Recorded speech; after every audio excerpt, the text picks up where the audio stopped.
Right, let's just reflect on some of the big stories in the Champions League that we watched here in the studio. Tim Sherwood watched Manchester City go out of the competition to Real Madrid. Deja vu, 3 seasons in a row. Tim, no miracle tonight. No, damage was done obviously at the Bernabeu last week, unfortunately. They played excellent tonight, Man City. Obviously they go down to 10 men. Bernardo Silva gets sent off. It's Vinny Jr. with a second phase. He's already had a shot, it's come off the post. They keep the ball alive, they go to the back post, he takes a touch and he hits it past Donnarumma and Bernardo just leans into it. And well, I mean, me and Kev were just looking, we just think it might have been his sleeve, you know, it's up there, but you can't argue it, and it stops obviously a goal. And they give him a red card once they decide it's handball, and then they got an uphill task from there, but they played well and they got back into it. Erling Haaland scores at the back post. Doku was a forward in Trent's side. He will sleep well tonight, by the way. I mean, he gave him a run around, Doku, you know, and he pulls one back, he's 4 yards out, and he gets off the mark. He's had a drought recently, hasn't he? That do his confidence a world of good going into the cup final. And they just keep pressing. I mean, they're 22 shots at goal, and 8 on target, to Madrid's 14 with 7 on target, having gone down to 10 men. So they give it everything, but just too much quality. Vinny Jr. is a top draw player. He scores the winner late on. At second attempt, you know, he gets one disallowed. He's celebrating in front of the fans, and he's winding them up, and then it gets ruled out from VAR. So they start laughing at him, but he has the last laugh because he is absolutely world class. This kid, he is the difference maker, certainly. And Mbappe's back as well. Carvajal come back. It's all good news at the moment for Real Madrid. It looks like they're going to play against Bayern Munich in the next round. That is mouth-watering. I'm certainly going over to the Allianz for that one. Yeah, that'd be a cracker, wouldn't it? You said the damage was done in the first leg for Manchester City. To what extent was that down to the team selection? Possibly. He went bold, didn't he? He went really bold. He did go bold, but when does he ever not go bold? Yeah. He always goes bold, doesn't he? I don't know if they ever sit back and protect. I mean, it's really difficult. I find it very difficult. I always say it to criticise the man. I think he's a genius at what he does. I love Pep Guardiola. I think he's achieved so much. And sometimes he's human, he does make mistakes, and in hindsight you'd have to say that was a mistake over there, but I never really see him ever shut up shop, you know, and I think it's very difficult to keep them out. I mean, Valverde had the game of his life, didn't he? I mean, the goals he scored, and you know, you're thinking when the teams are picked over there, you're thinking, oh, Man City will destroy them, but weren't the case. Yeah, they turn up, this team turns up at the last stages of the Champions League. They come alive, and they're going to be a real dangerous team for any team left in this competition. Just had Declan Rice talking about Arsenal winning again tonight, saying keep on winning, keep the feel-good factor going. Manchester City with this huge run of games coming up, with the cup final, with Liverpool in the FA Cup, with Chelsea and Arsenal back-to-back.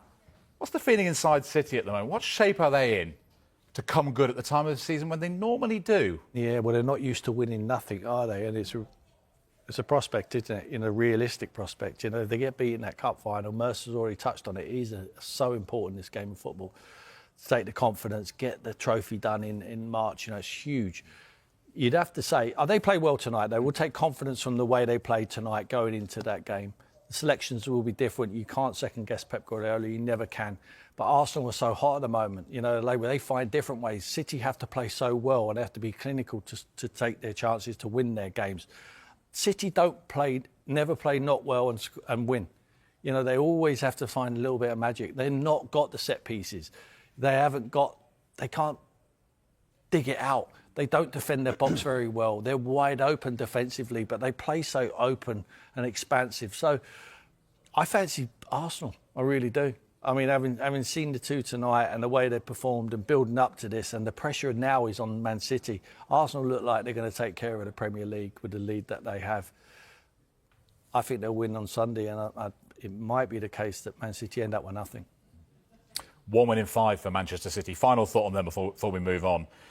They failed to reach the quarterfinals under Pep Guardiola for the second successive season. That's the first time that's happened in his career. If this does turn out to be his last season at City, if it turns out to be, will the fact that he's only managed to lift the Champions League trophy once bug him? Should it be more? For him, it'll bug him, yeah. I mean, will we look at it and say he's fouled? I wouldn't say that. I think he's an entertainment man, and I love watching his teams play, and he's won multiple trophies, and it's very difficult to win the Champions League. It's never easy. when you're playing against the best teams all over Europe. But he will be disappointed with that. If he's only won it only once with that group of players, a magnificent group of players, what he's been given, because he always has, and he says it himself, I've always had the tools to work with. But if you can't win that competition more than once, he would think himself would be very critical of himself and say we should have won it a lot more. All eyes on Wembley and see how Manchester City respond against Arsenal in the Carabao Cup final on Sunday afternoon. You'll see that, of course, on Sky Sports. Tim said there were positives for Manchester City to take in defeat tonight. What positives can Chelsea, if any, take out of their performance against PSG tonight, Clint? No positives whatsoever. That's it. Simple as no positives. They weren't nowhere near good enough. It's so disappointing because you were thinking, I know the tie was over and the damage was done at PSG because I think at 2-2, Jorgensen makes the mistake, then 3-2, and then they're still trying to open the game. Just see it out. You've got to go back to Stamford Bridge with only losing 3-2. I think it would have been a great result. Tonight it was always going to be difficult because the one thing is, I always thought Chelsea would score and cause problems going forward, but I still think on the counter-attack, PSG could cause a lot of problems. And this is PSG's tournament. This is what they come alive at this stage of the season. Everyone's saying, oh, they only just made it in the group phases. But this is when the competition hots up. And they turned up PSG on both legs. And Chelsea were really disappointed. They missed Reece James massively today. Mer spoke about him being world-class. He's top player. And they did miss his leadership qualities as well. How good he is on the ball. He probably would have had to play right back. They missed Gusto as well. He was missing through illness because he had to play Sarr at right back. And he had a difficult time. They had to take him off at half-time. So, yeah, there's not really any positives from Chelsea. When you lose 3-0 at home, even though PSG are a good team and 8-2 on aggregate, I can't tell you any positives there, Jules. It's their joint heaviest aggregate Champions League defeat. It's their biggest Champions League home defeat in 4 years. The I told you so merchants, after 3 straight defeats, will be coming out, pointing at Liam Rosenior, saying, we said he wasn't up to the job. Is he going to become under pressure already? Yeah, he come under pressure because he's at a big club like Chelsea and they expect, the owners expect, the fans expect. They booed at half-time, they booed at the end of the game because it was nowhere near nowhere near good enough. They lost to PSG away, where I felt like they played really well. On the weekend, they lose to Newcastle, which is not good enough for Chelsea, even though Newcastle are a good team. And then tonight, you're thinking, go and have a go, and then you lose 3-0. The pressure will mount on him. He's got Everton on the weekend away, which is not a hard place to go. I know Everton's home form hasn't been the best. They've been better away from home, but they won't have Chalobah, who got stretchered off, so that's another huge blow, and not having Reece James as well, so they better hope Gusto's back. And then they've got Port Vale in the FA Cup, which you expect them to win. And then they play Man City. What he has to concentrate on now is trying to get a few results, letting them hope they finish in that top 5 to get Champions League and trying to win the FA Cup. Because let's be honest, they've got the best draw in the FA Cup. No disrespect to Port Vale, but you would want Port Vale. And then in the semi-final, you want a lucky draw of maybe, and that's not being disrespectful to the 2 teams of West Ham and Leeds who are fighting for their life and will rather stay in the Premier League than win the FA Cup. So that's the draw that they want at the moment. But yeah, he knows the pressure's going to mount on him. He's at Chelsea Football Club. Yeah. It's not Strasbourg, it's Chelsea Football Club. The fans expect, the owners expect. So if you're going there as a manager, you know you're going to come under pressure with the last 3 results. Paul Merson, through to the quarter-finals.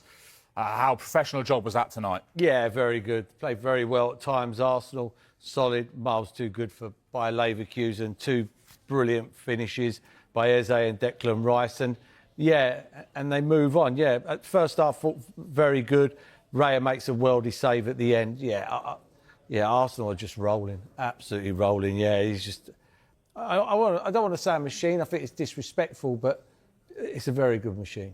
You know, it does everything. It does everything, this machine. It can, as Tim said, it can play, it can fight, it can defend, it can attack, it can do absolutely everything. It's a proper team, this is. It was a night of high drama in the UEFA Champions League as both Chelsea FC and Manchester City FC were left reeling following shock exits, while Arsenal FC kept England's hopes alive with a commanding performance.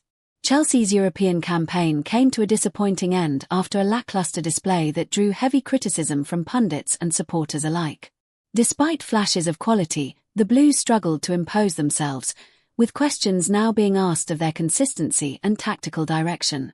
The reaction across social media was swift, with many labelling the performance toothless and naive at this level. Meanwhile, Manchester City's exit sent shockwaves through the competition.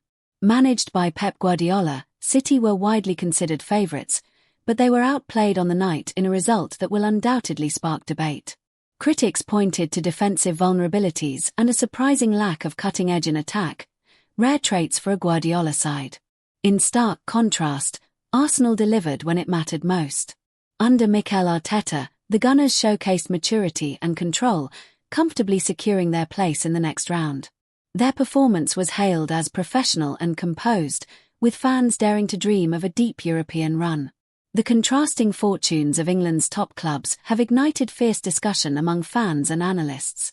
While Chelsea and City face tough questions and potential rebuilding, Arsenal's progress offers a glimmer of hope and perhaps a shifting balance of power in English football.